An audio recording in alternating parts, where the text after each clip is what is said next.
I'm Virginia Abram with the Washington Examiner, here with Yesli Vega, who is running against incumbent Democrat Abigail Spanberger in Virginia's 7th District. How are you doing tonight? I'm doing fantastic. All right. Well, we're 22 days out from the election. You have to be thinking ahead to what might be happening after that.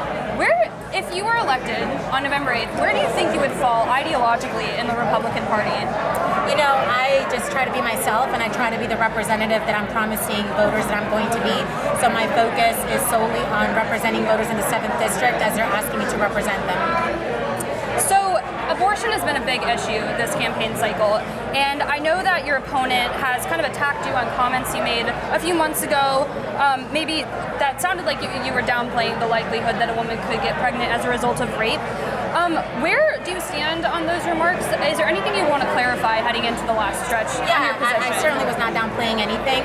You know, I always try to be mindful of what people share with me, and what that individual was sharing with me was a study that she had read, and I didn't want to be dismissive. I'm a law enforcement officer. I've worked these cases, and shame on my opponent for trying to use that to score cheap political points.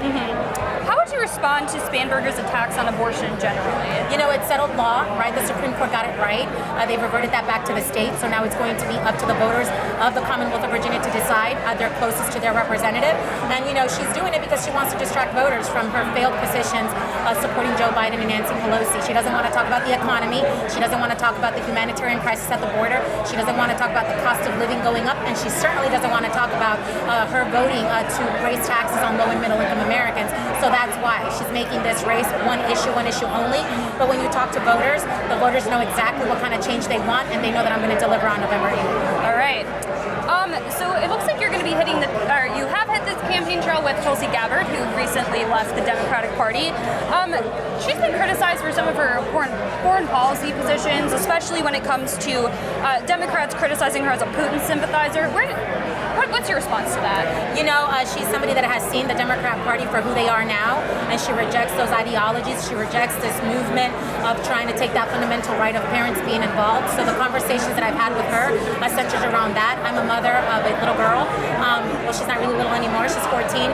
But, you know, I'm a coach also, and pushing back and fighting, you know, against those woke ideologies that are literally tearing our children, our youth apart, is what her focus is on. And so I'm excited to have her campaigning with me here this coming week, where we're going to be talking about, you know, those issues, empowering young girls, empowering moms to be involved, to be engaged like never before, because our children are counting on us to protect them and to get this right. So I'm excited to have her come campaigning with me on those issues.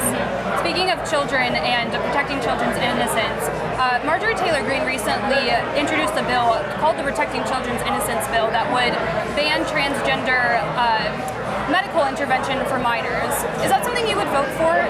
You know, I'm interested in supporting common sense legislation. You have to be 18 years old to get under a tanning bed, but at the same time, you have a radical progressive Democrat Party that is saying that it's okay for children to literally mutilate their bodies. That's unacceptable. Again, we're the adults. We have to look out for our children. We have to protect them because a lot of these things that they're pushing are irreversible, and so it's up to us to protect our children.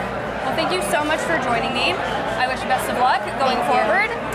And I'm Virginia Abram with the Washington Examiner. Thank you so much for joining us.